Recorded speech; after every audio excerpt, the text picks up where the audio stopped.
to the ABC Podcast. Always be cool. The show where your hosts, DC and BK, showcase your local business and real estate pros going gangbusters in leadership, community involvement, and just being cool. Here are your hosts, serial entrepreneurs, mortgage experts at Summit Lending, and partners in crime, Darren Copeland and Bobby Kerr. All right, everybody. It's the Always Be Cool podcast at the Summit Lending Studios, hanging out with your hosts, Bobby Kerr, Darren Copeland. What's up, everybody? We've got a really, really cool special guest today, a good friend of ours, somebody we've known for a long time, Mr. Jim Eisenreich. All right, here we go, everyone. Born April 18th, 1959, from St. Cloud, Minnesota. Drafted in the 16th round of the 1980 draft by the Minnesota Twins. 15-year Major League career with the Twins, Royals, Phillies, Marlins, and Dodgers. National League Pennant winner with the Phillies in 1993. Won a World Series championship with the Marlins in 1997, which is awesome. Was part of one of the biggest trades in recent history. So in 1998, was sent to the Dodgers along with Bobby Bonilla, Charles Johnson, Gary Sheffield for Mike Piazza and Todd Zeile.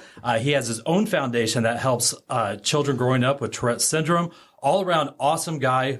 Welcome to the show, Jim Eisenreich. Yeah. How you doing, man? Thank you. Doing Thanks well. for being here, man. Absolutely. Thanks for being here. So we were talking earlier, right before the show, that Bobby and I, when we do these interviews, we always joked that we do more research now than what we did studying in high school and college. Right? I resemble that. Yeah, exactly. But we love researching people because one of the things that we saw that actually in 1989. Now I know we were kids. Bobby was probably like 4 or 5 years old. Come on now. But in 1989, you were the Royals MVP on a team that included George Brett, Bo Jackson. I mean, some serious Star-studded roster, talent there. And you were the MVP in 89, man. That's pretty impressive. It was a nice honor. And like I told you, I think they just got tired of giving Bo all the accolades for the year. That was his really good year. And I love it. Right. So, I mean, in those late 80s teams when you were in Kansas City, I mean, I remember you living in eastern Jackson County. Were you living in Blue Springs then? Or yes. around that?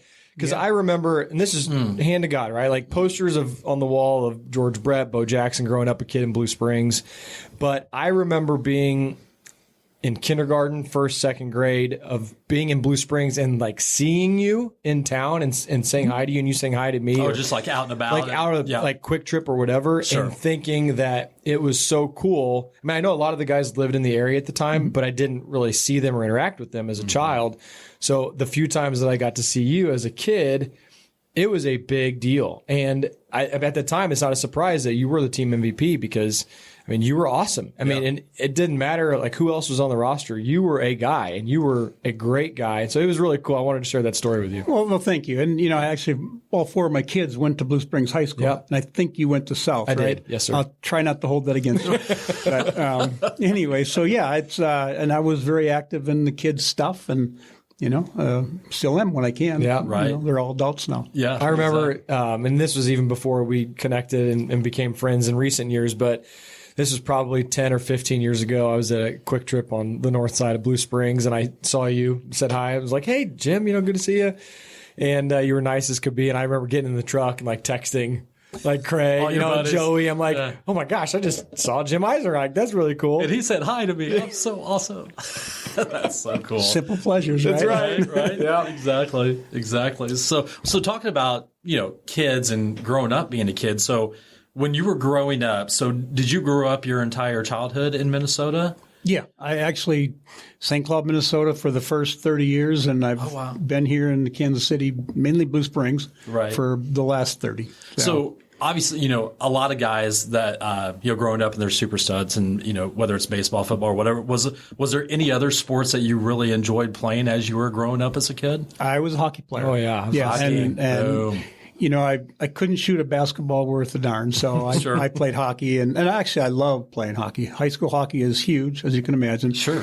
And we actually had a little rink in our backyard that my dad would flood every winter once we got cold enough. And that's cool. And so we were out there morning, noon, and night. And honestly, I probably liked hockey better in high school than baseball. No kidding. Yeah. You probably played it more. I did. I mean, it's just you don't play much baseball in the northern states. You know, baseball just seemed like it was out there. You know, the Twins were our team, my team, and you know they're in Minneapolis and just it's too far away. But we watched them. We loved the Twins. Sure. But hockey was more relatable. You know, so I never really dreamed that baseball was, you know, potentially going to be my job. Right. And that, you know, hockey was what I liked to play. Relatable because you like to hit people, or like what made it more relatable? No, honestly, I was a little guy, but I could skate. I was a playmaker type, and I actually had more offers to go to college to play hockey than baseball, which there weren't very many of either. But I was a good skater. But as I got out of college, I didn't play college hockey; just played baseball. As I got out, I realized that now the college players are, you know, the old traditional or stereotype of hockey players was your forwards are your skaters, right? Puck handlers, you're the playmakers. The defensemen are the big guys that keep the opposing team out of their goalie's net, you know? Right. And so that's kind of how it was. But as I got to be later in college and out of college, the forwards were now big and still fast. Right. And now the defensemen were bigger and they were fast too. Right. And so it became, you know, it was a very physical Saw the game. writing on the wall. Yeah, it's, you know, as much as I like to skate, it just like I rather would hit a baseball than, Than get hit by a defenseman. Exactly. So what point was it? Was it in high school at some time during one of your, like a sophomore, junior year or something? But at what point were you like, hey, you know what? I think I'm probably going to go down this route of playing baseball instead of hockey? Yeah, honestly, it was probably my senior year, but I didn't really think anything beyond college either way. Like I said, I had the college hockey offers, and I didn't think that was realistic to do both. And I think I knew probably from the start baseball was a better choice for me, but I was honestly going to school to go to school, you know, and get a degree and get a job. I didn't foresee baseball as, you know, something post-college. Well, and clearly you had a really good college career because, you know, getting drafted in the 16th round is nothing to sneeze at because, you know, back then, I think they still had like 60 or 70 rounds or something crazy. As many as they wanted. Right, yeah, as many as they wanted. So, I mean, did you have an inkling? Were the Twins talking to you or some of the other teams talking to you as you were in your college career? You're like, you know, were you kind of like, okay, I think I might get drafted after all? You know, yeah, and that kind of answers the question you were asking about when I kind of knew. As a junior in college, we had a good team, a good season. One of my teammates, and I don't know if you guys know him, but Bob Hegman. Actually, I have a note about him in my notes, so keep going. He's lived here in Lee Summit for a long time. Now, he's recently moved to like Alabama or something. But he was here for a long time. Yeah, and he was my college teammate. Okay. And so we after we won our conference tournament with St. Cloud State, you know, we're celebrating winning the tournament, and a scout came up to Bob and asked him, which is what they did in those days. So, you know, I'm so-and-so from whatever team he was from. He said, would you be interested in playing professional baseball? When, you know, Bob, he's a senior and he's graduating. It's like, yes. Yes, I you know? would. And then so the scout then said, well, what about your teammate Eisenreich? He's only a junior. You know, do you think he's interested? And Bob is fairly quick-witted. It's like, well, you know what? He's standing right over there. You can ask him. He'll tell you. And so he did. He asked me the very same question. I always thought that was kind of weird, but he did. You know, I know you're only a junior, but would you be interested in playing professional baseball? That's fantastic. The answer was very quickly, yes, sir. Yeah, no one's asked me that question. Let me get back to you. Yeah, that was the easiest question I ever had to answer. Right, yeah. right.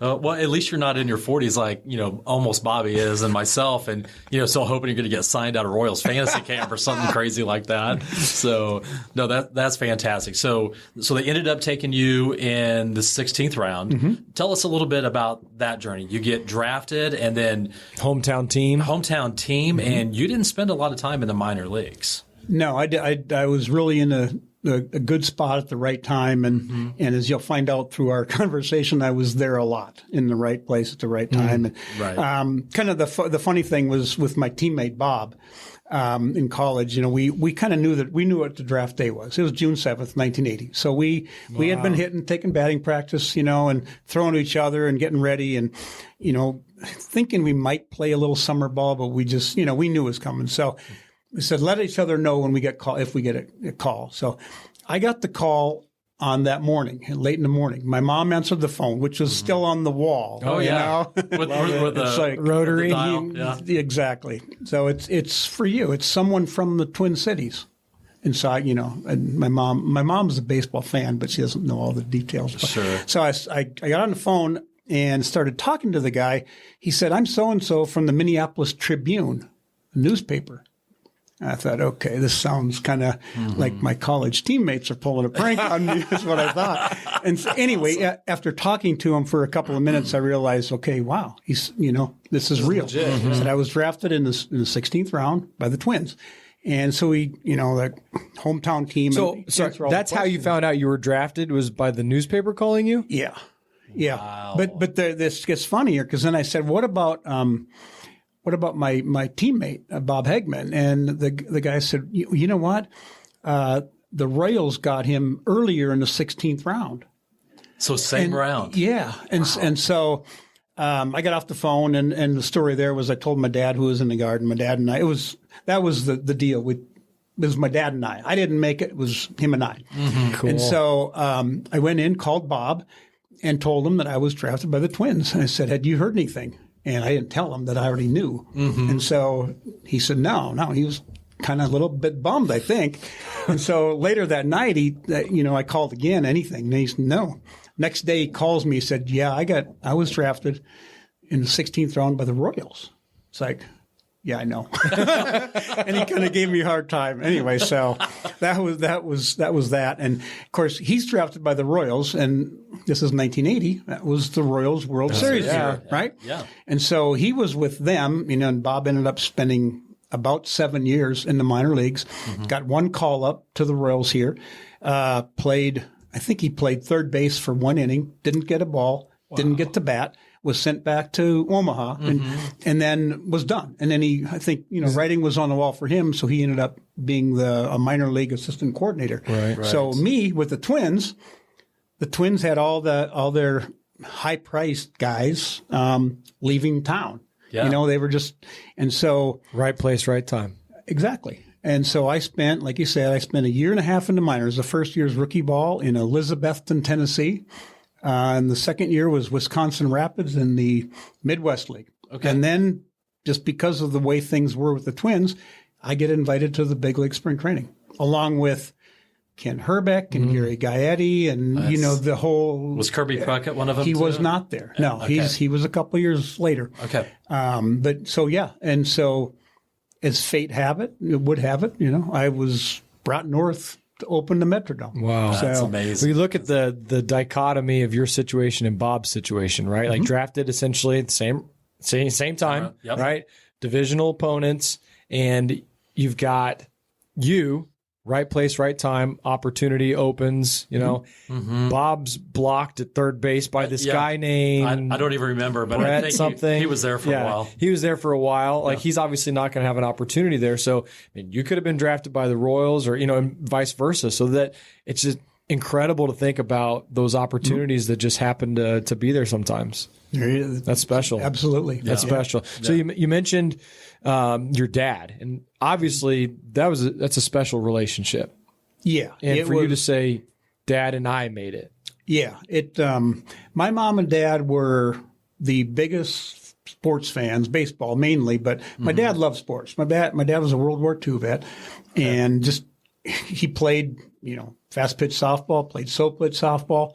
And he was a teacher, counselor at a penitentiary. Okay. Wow. So he had a different job, never brought the job home. Sure. But whenever he got home, he'd play catch with me and my younger brother and my sister or whoever, was available, and he'd take me along to his softball games when he was older. And so it was just one, we love our sports. Right. The other thing is that rink he made in the backyard, And here's where I kind of get on your Dolphins. I was a Viking. I'm still a Viking fan. Hey, they're playing this year. And, so we'd be out in the rink during our Christmas vacation and breaks, and of course Sunday afternoon when the game was on, my dad would tap the window once in a while and put the score on the window for us. Oh, that's cool. That's awesome. And had the neighbor kids all over. Anyway, that's a big deal. So when my dad said I threw too hard, he stopped playing catch, and so then my mom took over.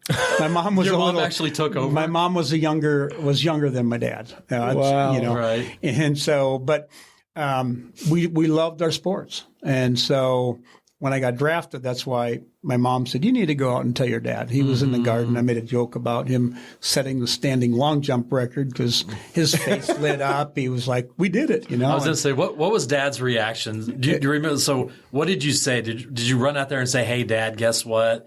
How did that transpire? I basically did. I just said, hey, Dad, and when we had a good, hey, Dad, Twins just drafted me. It's like he lit up and he said, came out and he was all excited. And, a couple of days later, the scout comes over and we signed the contract, and it's like, it was cool. Yeah. It was a big deal. It's special. I mean, the relationship with your dad and your mom and your whole family, but then the fact that it was the Twins. I mean, that to me just makes the story so much more incredible. How it doesn't happen very often. No, and in some ways it was maybe a little bittersweet, but and I tell you about my dad with the Vikings in football during the summer, the Twins they had a bear for a mascot. It was and it was Ham's beer. Okay. Do you remember Ham's? Oh yeah, well, absolutely. Every night before the game on TV, they'd have this little ping pong ball at the Ham's beer. We're going to win, and I know the song. Do it. I can't do it. Jim. Come on. We're going to win, Twins. We're going to score. Anyway, right. I can't. That's perfect. But there's a bear, and that must have been Ham's. I don't know. Sure. So the game was on every night, and we're outside playing, as usual. Come by the front window, and game's on, and what's the score, Dad? And so that was kind of it. It was a big deal. That's very a huge cool. deal. Well, you're talking about family. I actually heard another interview that you did, and I'm paraphrasing, but you said that by you watching kind of the relationship of your mom and your dad, that they were the closest thing to normal. And am I saying Absolutely. that correctly? Yeah. And it was like a nice, just kind of steady rock for you growing up, because you got these two wonderful parents that loved you and cared and loved each other. And so maybe just talk a little bit about that relationship that they had, and then how it transpired, how it kind of boiled over into the family and taught you some really good life lessons. And then that'll be a great segue into discussing some of your challenges and why that was so important to have such great parents. Yeah, and kind of I'll do the little bit of the backstory on my dad too. I said he was a World War II vet, and when he came back, he got married.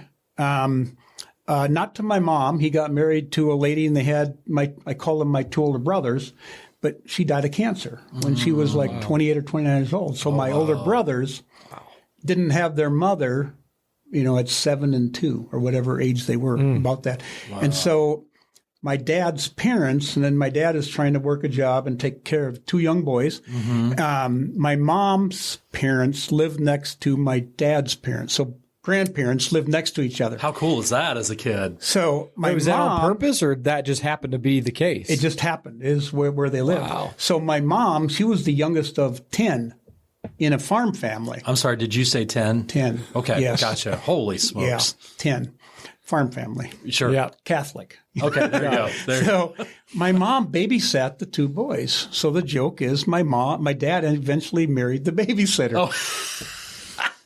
So that's amazing. That's perfect. And I almost spit out my water. That would have been classic. And that's kind of the way it is. And so then I was my mom's first, and then we have a younger brother and sister, and we're all sports crazy. And it's a funny thing, but I asked my mom one time, because my dad passed away in 1990. So it's been a while. Sure. I asked my mom, so what'd you guys do on your honeymoon? There's the older two brothers, and well, my mom, this is kind of funny, but they drove out east. They stopped in Chicago and Milwaukee and Cincinnati and Cleveland and Pittsburgh, and they went to ball games. How amazing! I said, "Are you really?" I said, "Mom, the ball games are at night. What'd you do the rest of the day?" And None of your business. Basically, said we sat in the parking lot, waited for the games. Wow. Yeah, they watch games all the time. Any That's kind of fantastic. game. My dad would sit on the couch watching a boxing match, and he's like, he's trying to get his shoulders into it. Right. He's just a sports Crazy. fan. He was just into it. They were. So cool. to answer your question, a long way around, they were tremendous. And each of my, you could imagine my two older brothers losing their mother early. My oldest one, he was in trouble. I mean, he was. Sure. They went to Catholic grade school, which we all did, but he was a little rebel, and my dad was always trying to make sure things were all right. Well, he turned out really good, Good. So anyway, my parents were always there. And then with my issues that I had that started when I was little in school, didn't know what they were. So that's why I always call them issues. I don't call it Tourette yet until I didn't know. Sure. So, and I went to the Catholic grade school where I had nuns for teachers, and the old stereotype was kind of It's true. real. Yeah. And they weren't really understanding probably. No, they didn't. But they had a lot of respect for my dad, and so my dad would. He brought me to the doctor, to the hospital. I mean, can tell you how many times, And the only diagnosis that ever came out of it was, well, Jim has these habits, and he'll grow out of them probably. And so anyway, and. So, well, I never really grew out of them. But anyway, they were there doing everything they could. And I always looked at my dad as this great, big, strong man who could do anything. And the one thing that he couldn't do was fix me. And he didn't know how. It was something that it drove him nuts. But, what he did was he treated me like my brothers and my sister. I was just a normal kid. At least that's what I wanted to be. Sure. And so I was treated that way, and very loving, church-going Christian. My mom always had a prayer book with her, and, it's kind of what we do. Right. And so I had a good, solid foundation, a good home base, and it worked out, Did your dad vocalize that with you, that he was frustrated or sad that he couldn't, quote unquote, fix you like you said? So how did you know that it was really frustrating for him? He could not. My dad, like I said, he was that age. They did not say anything. World War II, everything was internal. They didn't talk about anything. What was funny, though, is not funny, but it was maybe ironic. But when I went to my first minor league team in Elizabeth, in Tennessee, every Sunday night, we stayed with families. So I'd use their phone and I'd call home, call collect. And so once we got, a regular Sunday evening call, we started to say to each other, "We love you." My dad could start and he kind of him and ha. It's like, "And we love you." And he never could tell that to my brothers, older ones. That's a huge deal for it was a big man deal. like that. And then it became automatic. It's like, and you could just tell. But to answer your question about him, verbalizing or vocalizing, he didn't say it to me straight up. But after years, I look at all the newspaper clippings that when my mom passed away, I had all the stuff. It's like my dad was talking to reporters about, I don't know, he's never been in trouble. He doesn't drink. It's like all these things. And it's like you could tell he was a little frustrated just by the tone of how he talked to those people. So yeah, exactly. So at what point, you spent, the first couple of years with the Twins, and, you're battling that. So at what point did it come to where, hey, I just need to chill out for a little bit and really get this figured out? It was, okay, so I played 2 years in the minor leagues. Sure. And then I got invited to the Twins, opened a Metrodome, did all that, played basically a month and a half and played really well, but I knew deep down there was, stuff. Sure. So when I came out of the games, the Boston series is always the one that everybody remembers. Got back to, I guess 3 days in a row, I came out of the game early, and then went to a hospital in Milwaukee because that was the next part of our trip. Anyway, got back to Minneapolis, went into the hospital. I still hadn't heard the name, hadn't heard anything about it. It was considered a mental problem or behavior or something like that. I always make a joke that I was diagnosed with every phobia there is. Fear of open spaces, fear of closed spaces, fear of this, fear of that. It's like, okay, and I didn't know how to grasping for straws to try to put a label on. because they didn't know. Yeah, and I didn't know how to explain it. I could never explain or have them understand that I've been doing these things since I was like 6 or 7 years old. I didn't know.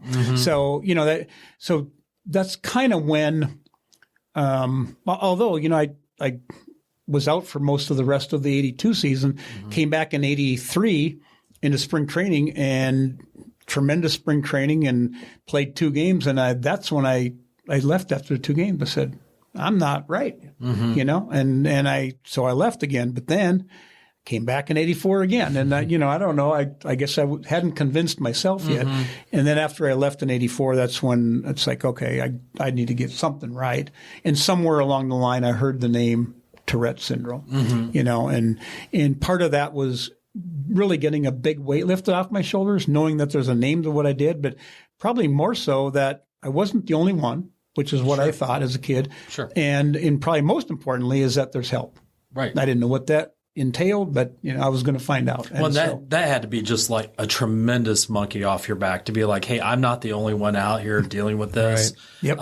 Because you kind of blazed the path for even in the early 80s, if there were some things off, people didn't really talk about it or didn't really want to come out and talk about it. We've interviewed a lot of people during these podcasts, and if people were dealing with personal things or maybe they were having issues with alcohol or something like that, people wouldn't talk about it. They would just magically go on the disabled list. Exactly. Right? No, you're right. Yeah. And they had a pulled hammy or a strained hammy or something like that. So that had to be a tremendous relief. But what was it like to, finally get it diagnosed, get some treatment? Because once you got that under wraps, I think the Royals had put a waiver claim in. But go ahead. Before we jump to the treatment thing, I got a question. So you said you called them like things, like stuff. You were going through this stuff as a young person.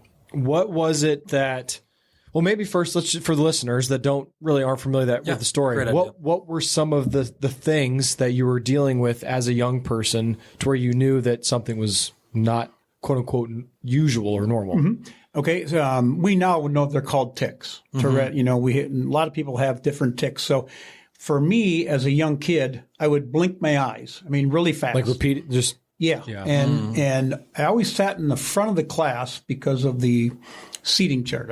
Eisenreich's the front of the alphabet. Right. And I never liked that, but nevertheless, that's where I was at. So I blinked my eyes, and then eventually I would like sniffle like I had a cold, or kind of clear my throat a little bit, like I'm, I've always got a cold, and then I would shrug my shoulder. I mean, I just seemed like I was constantly moving, or making some kind of noise. And we know now that there's 2 different kinds of what we call tics. One's motor, means you move, and one's vocal, means you hear something.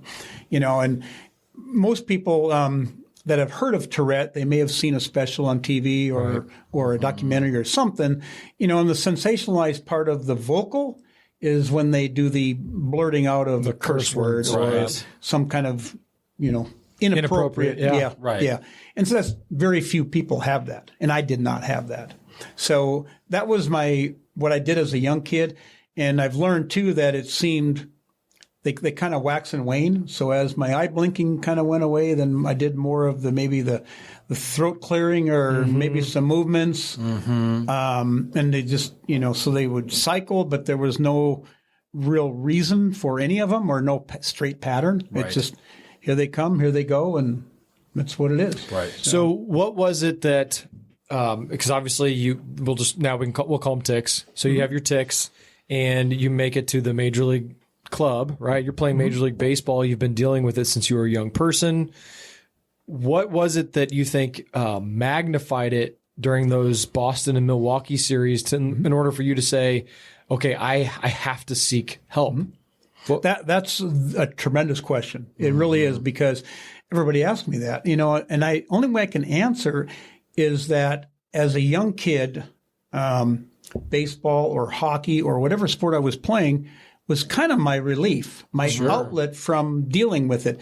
But if I go back to when I was sitting in the classroom in front, I was a decent student, but I wasn't as good as I wanted to be. Well, probably because you were focused on what was happening in your body. And I didn't like what I was doing. So I was trying to, I would count to myself and okay, stop. I'd watch the clock, and I couldn't wait for the end of the hour. It's exhausting. And so that's what I did. I tried to hide it, but I couldn't do that. Well, I couldn't do it all the time. So when I got to, like I said, sports in general was my outlet.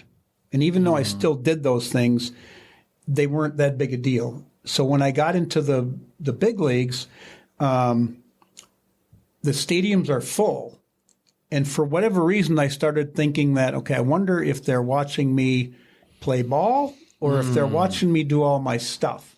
So you were kind of getting in your own head because, I can't even imagine, Jim, being out in center field or being on a playing field and there's 40-some thousand people. I mean, that causes my anxiety just to go through the roof. I can't even imagine what that would be like because you're thinking, hey, are these people watching the game or are they just staring at me the whole time? And that's true. But the weird thing is that whenever a ball was hit, then I'm back in. I can go get it.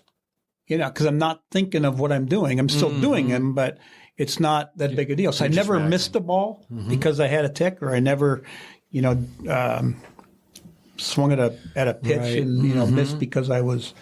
I've heard you actually talk about this, and I'm sure some people listening to this are asking the question like, oh, if he a fastball is coming at him, and he has a tick, what happens? Or a fly ball is going to him, and what happens? But I've heard you explain this in other interviews that there were even times that you could essentially, and actually you mentioned it when you were count down or whatever, but you could almost stop the next one from happening until a certain amount of time passed. Is that correct? And for whatever reason, we can focus for a short amount of time. And I don't know why. They used to kind of explain what a tick is like it's an itch. You have an itch on your back or whatever, and you don't want to do it because everybody will see you do it, but then you have to do it. And that's but you might be able to put it off for a couple of seconds. Yeah. So, and when you're in a batter's box, and fantasy camp's the same. The pitcher gets the ball. Total time is maybe 10 or 15 seconds. Sure. They get on the rubber, they get the sign, they throw the ball, you either swing or you take it, right? So if you don't hit it, you back out of the batter's box, and that's when, you got another 5 or 10 seconds, right? And so that's how I could explain it. Just routines, yeah. Right. Yeah. So you go back in and you can focus for the 10 or 15 seconds. Right, and you're actually relaxed and you're just doing what you're great at, right? You're either running down, catching the ball, throwing it, or hitting, and you're not thinking about it. Right. And we're in the outfield, that baseball outfielders too much time pretty to think. boring. Yeah. And so rather than, I was paying attention, but when you're moving all around and trying to stop, just, then you mostly get embarrassed. For me, that was it. All the ticks I did, the noises, they were just embarrassing, because it's not normal. Sure. So, and I think I cut you off from answering the question, but was there anything about those two series that just magnified it all, that said, in Boston, Milwaukee, oh my gosh, I've got to do something about this, enough for you to essentially take 3 years off? Was there something that triggered? I don't know. I think it just got bad enough where it's okay. That was just the escalation of it. Right. Yeah. I had had enough. I didn't know why, I'd never had that much trouble. And it wasn't because of Boston or actually Milwaukee. I never even got on the field, but, I didn't think it was because of that. And I'd been back there since, to play and all the other places, but, I'd had enough, and maybe that was the good Lord's way of saying, okay, here we go. Now let's move forward. Yeah. It's time to get fixed. So back to now the original what you were saying. So let's talk about that. So that 3-year gap there, and then the Royals put in a waiver claim for you, which is one of the best moves the Royals have ever done, right? So how did that transpire? Did they know that you wanted to get back into the game? Did you take those 3 years working on yourself? Is this full circle with Bob? Yeah. Right. It is. And it's, everybody, we're all in our place for a reason, it seems like. But so, yeah, I was being out. I stayed in shape. I went back to school because I hadn't finished my college years yet. But I played like 4 nights of slow pitch softball, and then I played what we call in Minnesota's amateur baseball, occasionally. And then, so I was in shape, and somewhere along late summer of 1986, which was, I was completely out of pro ball in 85 and 86, completely out, nothing. And so Bob called me and he just said, "Hey, just checking in, how you doing?" And he did that every once in a while. And our conversation led to, I'd like to try again if I can. And he just said, "Well, I don't know. We'll see what happens. I'll talk to." John Schulholz was the GM then, and Bob was second in command in the minor leagues. So it was late in the year. The Royals came to Minnesota for a series, and I was at the game. I don't know why I was there early, but I was sitting behind home plate. Just nobody was in the stands yet. And John Schulholz comes up to me and says, "Hey, Jim, how you doing?" It's like, "Doing okay." So Bob says, "You'd like to play again?" And I said, "Yeah, I'd like a chance." And that was it. He said, "Okay." And he walked away. He couldn't probably say anything more. Sure. And so when that happened, I was advised to ask the Twins for my release. Okay. Because they still had control of me. So I did that, and they did. It was a no-brainer for them to do that. Sure. And so because that was 1986, the Royals won the World Series in 85. So the waiver wire, the Royals are the very last team to pick. So it goes through all the other teams, and then the Royals selected me. And, Bob never really told me who he talked to, but that's where it came from. And so they spent $1. Is that legal? Right. Yeah. They spent $1 for me. And so, and I was called by both John Schulholz and Bob just to, this is what we're going to do. And I wasn't really sure it was going to happen. They were inviting me to their big league spring training, but I was probably going to go AAA or even AA. And it turned out I went to AA. But yeah, it was, came January and the contract was there and signed it. And one thing I also asked Bob back during the summer was that my younger brother's 5 years younger than me, and he was a good ball player. Okay. And I always felt, and he was a good college ball player. He never got drafted, I think, because of me. I think they maybe thought that he was similar to me. And, Really? Yeah. And he's the direct opposite. He's outgoing, and he was, together, and he was a good player. So Bob must have heard that somewhere in the background, and they actually offered my little brother, actually signed him to a minor league contract to play with the Royals A-ball team in Appleton, Wisconsin. Nice. So that was kind of cool. And so I'm at the big league spring training with the Royals in Fort Myers. So last year in Fort Myers for the Royals. That's right. And the minor leagues were in Sarasota. I think it was, Sarasota. So my little brother comes down. We got to have a couple of That's weeks, cool. being together. So anyway, that's where it happened. So you started in AA, is that correct? Yeah. Okay. Yep. And then how long were you in AA before you started getting the call up back to the major leagues? And, to even start back in the minor leagues, did you feel better being out in the field? Not that you were probably taking some medication or getting the Tourette's under control. Was that comfort level coming back? It was, but in spring training, I actually hurt my elbow. Okay. So when I was sent to AA and we actually went to Memphis for the season, I didn't play in the outfield. I just DH.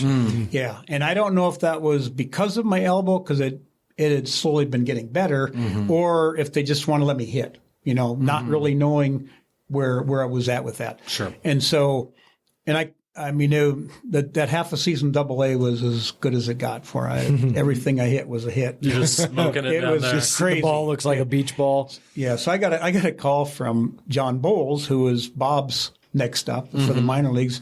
He said, "I think Mr. Schulholz says we need to get you out of there." So I'll probably let you know. So John Sherholtz calls me about a week or two later and says, so where do you want to go? We AAA Omaha or here to Kansas City? And it's like, Was it being funny? And no. He was not being No, he was not, because they did not know how comfortable I was. They didn't want to I still rush get you. people asking me if I'm comfortable. It's like, Sure. that's okay. Sure. I said, I'd like to come to Kansas City. If it's okay with you, yeah. I'll just come to the And majors. so we got off a road trip and 3:00 in the morning, and our manager, Bob Schaefer, he says, hey, going to the big leagues. It's like, cool. Awesome. And so there it was, like, and it was, late June when I came here. Wow. And, I pinch hit a few times and DH'd a couple of times the rest of the year, and that was kind of what I did. So. Right. Well, while we're on the topic of the Royals, were there any teammates that you had during those years, and you had some great years with the Royals, that like really said, Jim is like my guy?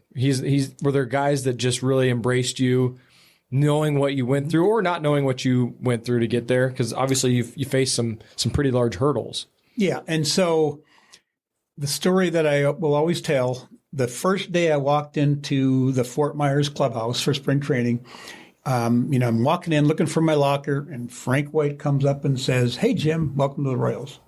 That's cool. And it was, so Frank was the one guy who had no reason to do that, but that's what he did. We were on one of our first road trips out to Oakland, California, and playing those two teams, and come down for breakfast, and Frank's sitting there having coffee by himself, and I'm going in for some breakfast, and he says, "Hey, Jim, come and have a seat," So he just made you feel welcome right off the bat. Right, and still has. He's That's still, I went through a divorce a few years ago.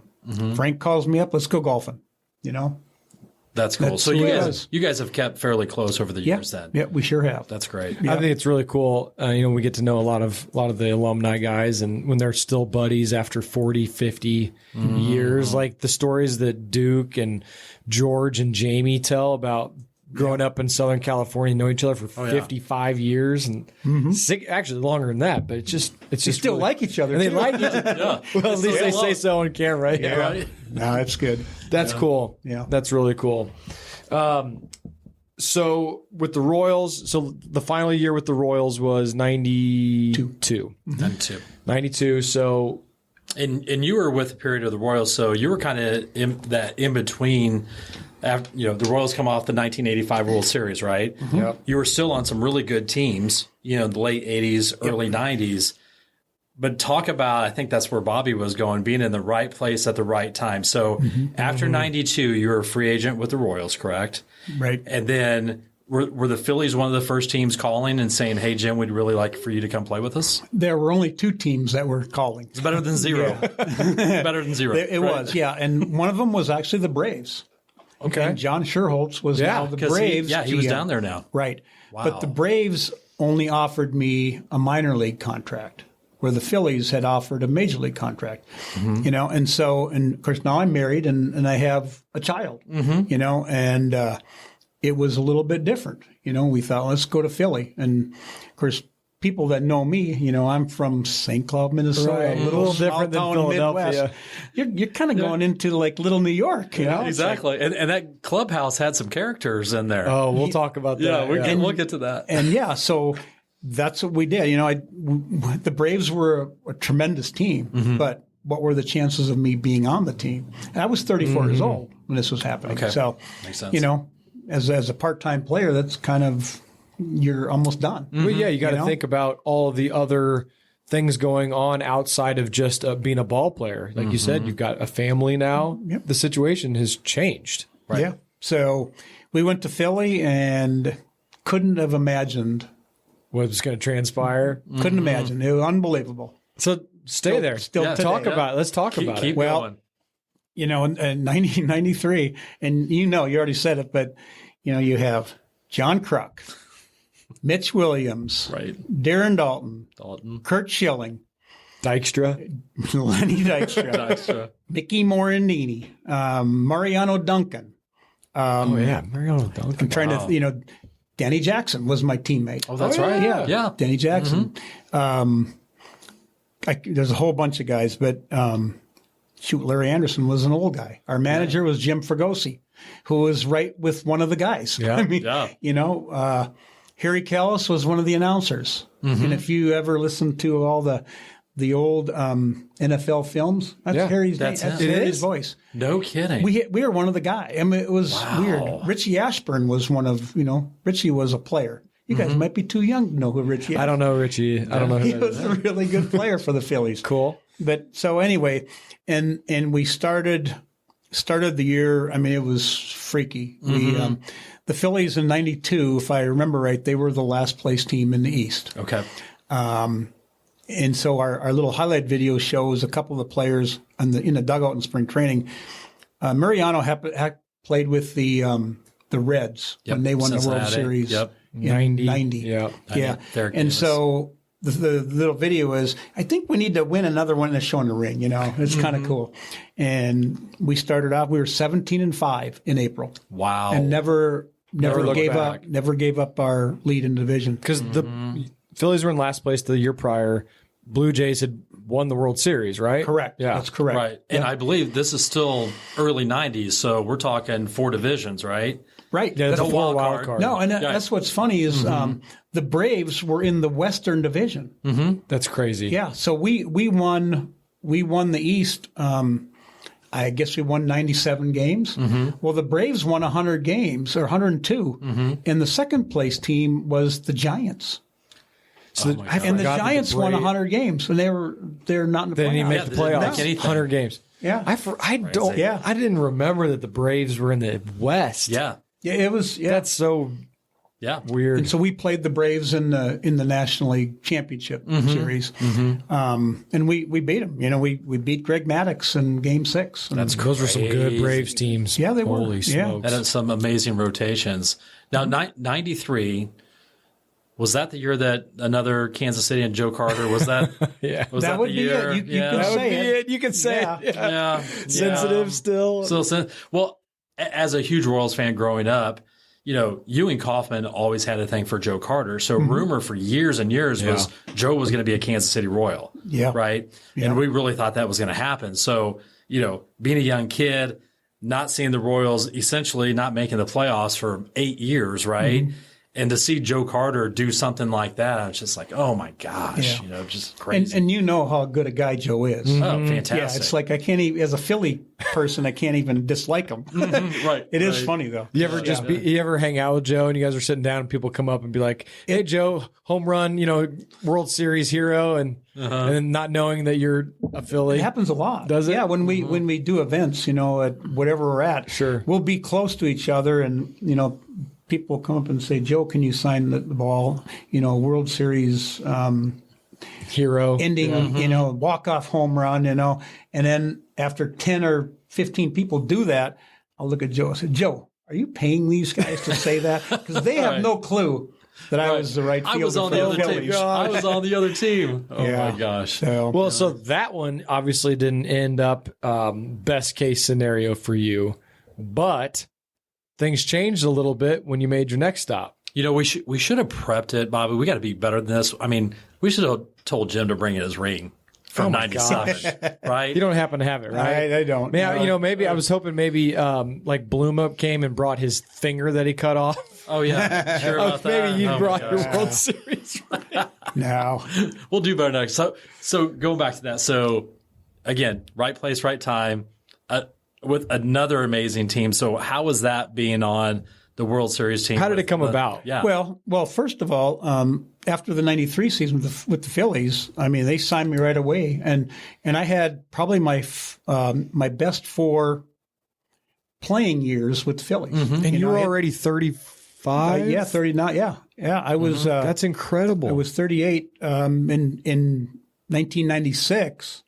It was one of those.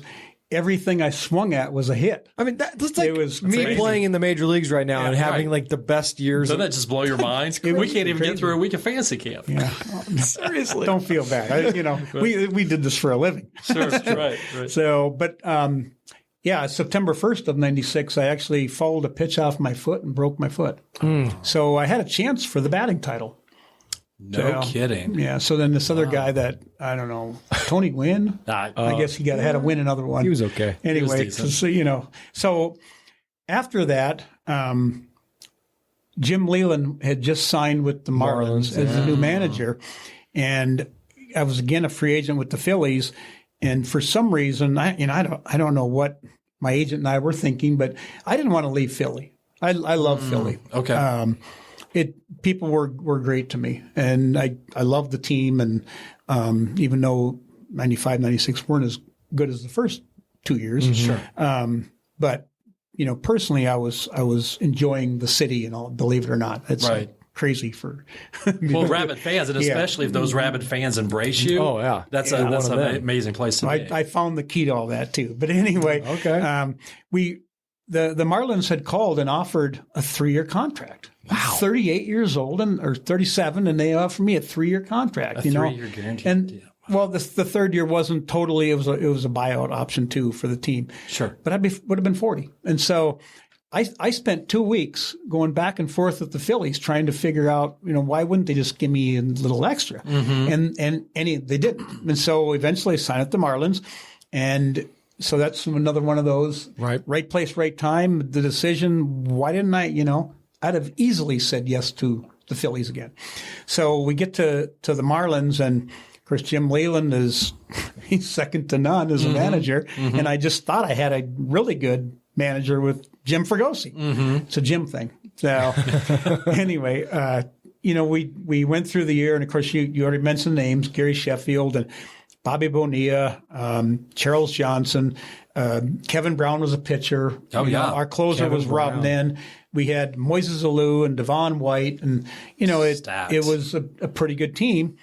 But we're still in the East Division now, and the Braves are in the East Division now. So it's important, I think, to note the Marlins had only been a team for 5 years. This is the 5th year. Yeah, correct. expansion team. Yeah, and now what was another benefit though is that in '97 was the first year having a wild card.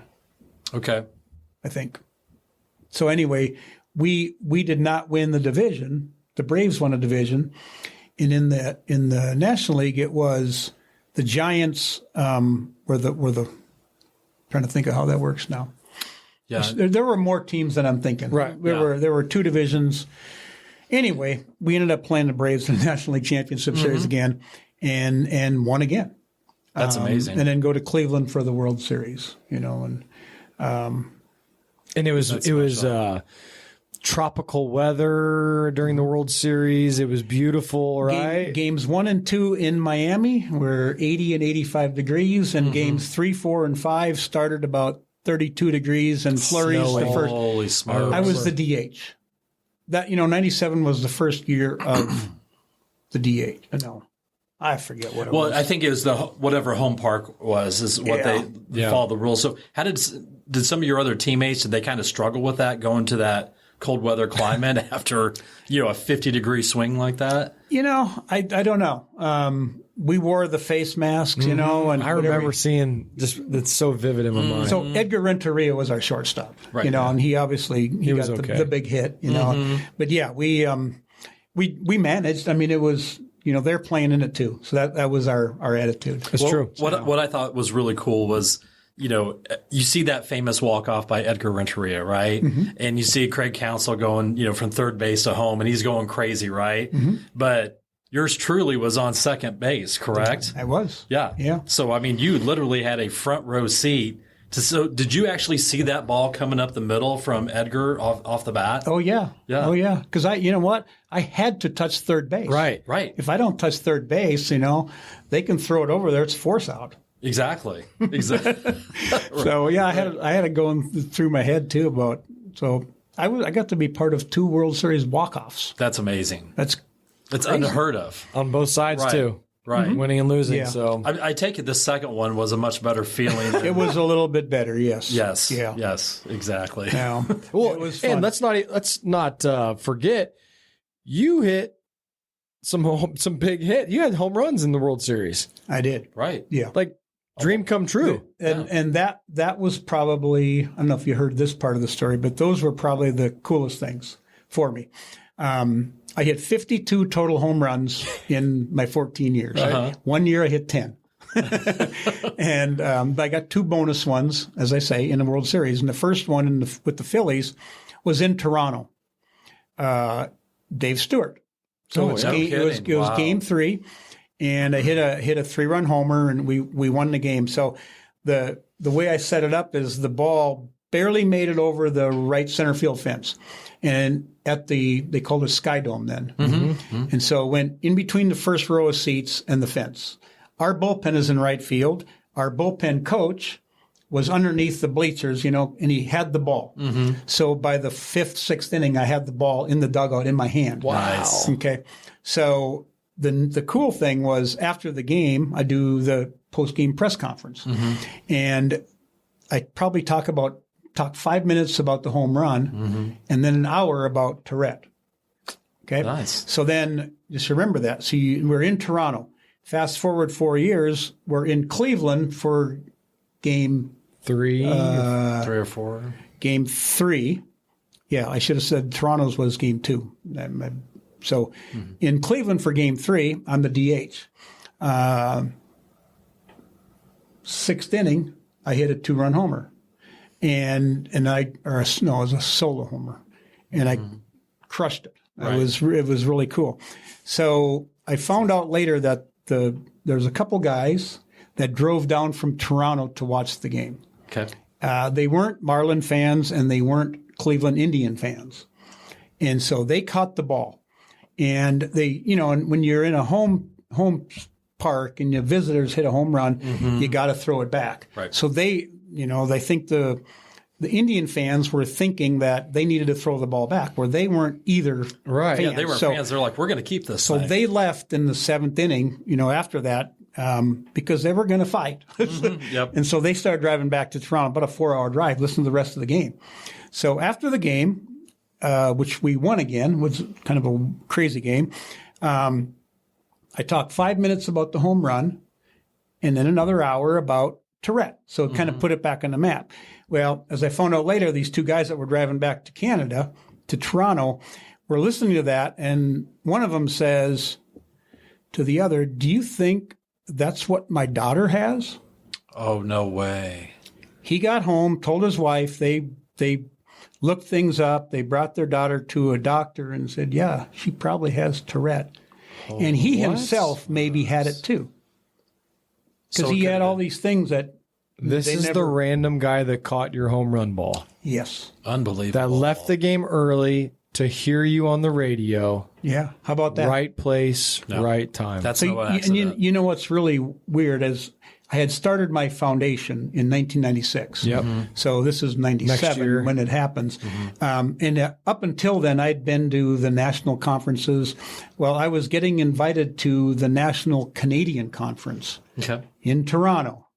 Oh, my gosh. And I was told through the grapevine that I was going to be given my home run ball.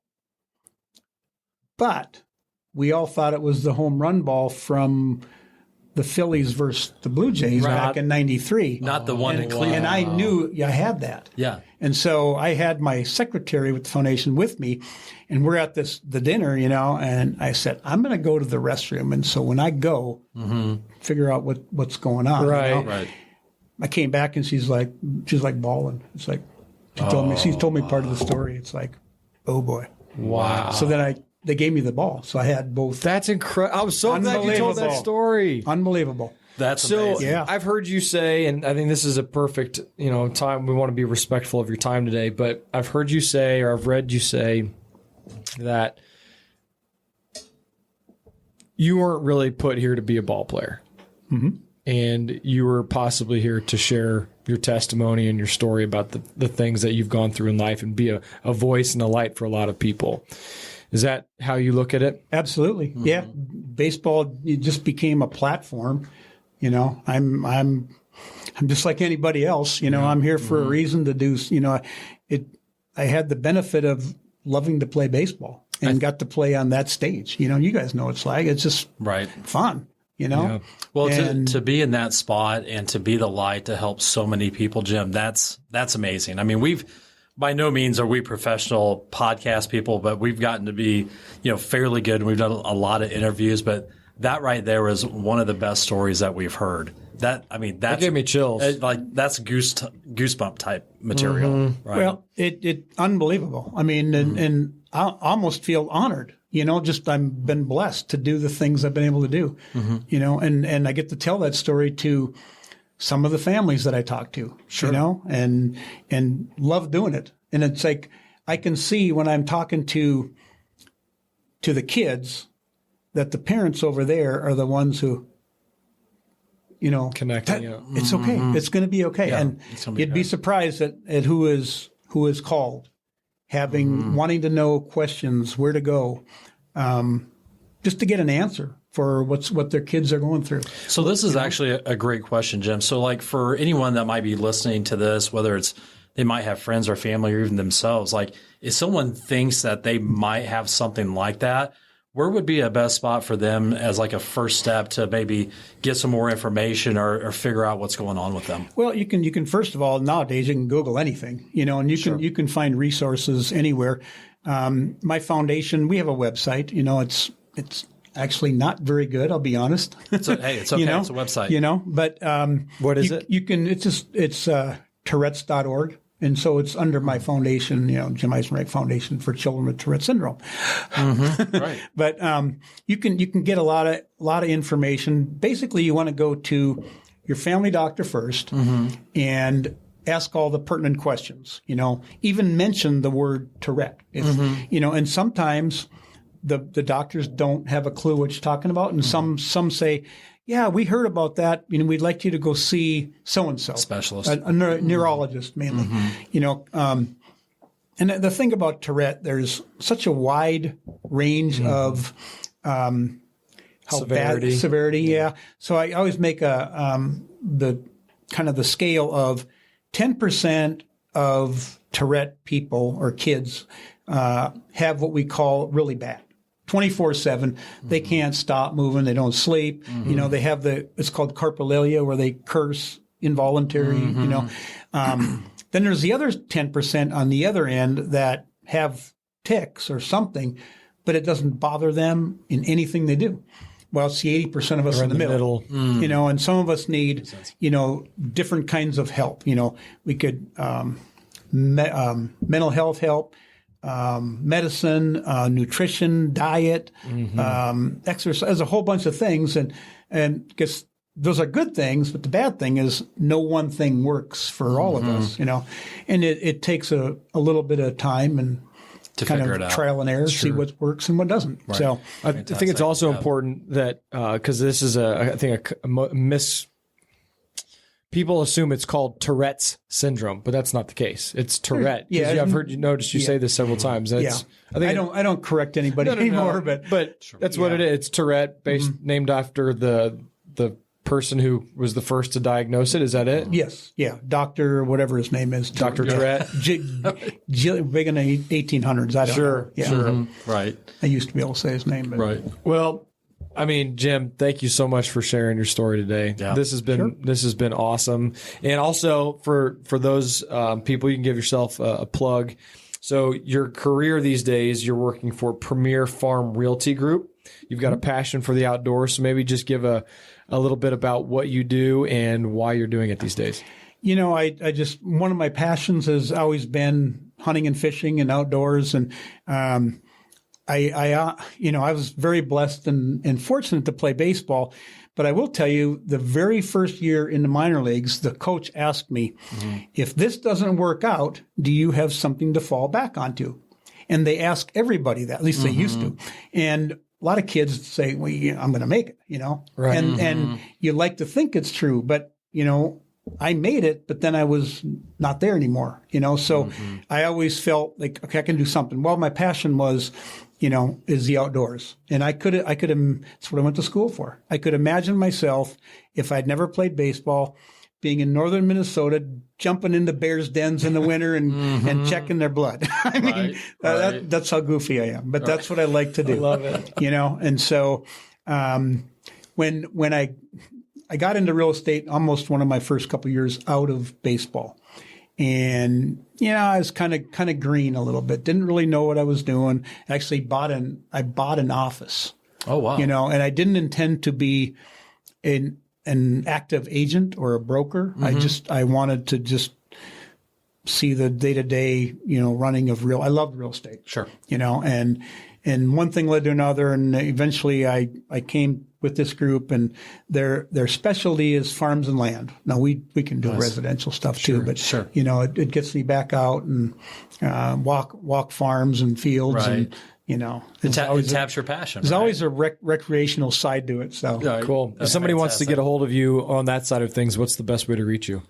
Just probably it's a difficult email, but my phone number. You look up my name. And either way, because I got that, my foundation, I still speak to schools. Just Google Jim Eisenreich. Yeah, that's the easiest thing to do. My number's somewhere there. Very good. Exactly. So, and Jim, thank you so much for hanging out with us. Yeah, today. it's been a pleasure. We was really a lot appreciate of your fun. time. Yeah, for sure. Cool. So, All right, everybody. This has been the Always Be Cool podcast at the Summit Lending Studios, hanging out with our good friend, Jim Eisenreich. Thank you so much for sharing your story. Guys, take care. Make sure to follow us on Instagram, Facebook, and listen to us on any podcast platform like Google, Spotify, and Apple Podcasts. see you guys. Thanks for joining. Take care. Have a great day. If you are hearing this message, you've listened to the entire episode. And for that, Darren and Bobby thank you from the bottom of their hearts. They hope you enjoyed this new episode. And if you did, please leave them a review on Apple Podcasts, Spotify, or wherever else you're listening. Please share this episode with others who may be interested in our community. Also, feel free to let DC and BK know which business or community leaders you'd like to see covered in future episodes. Get in touch in the comments or on social media. See you next time for a new episode. And remember, always be cool. This podcast is powered by Summit Lending, NMLS number 1850081, Equal Housing Lender.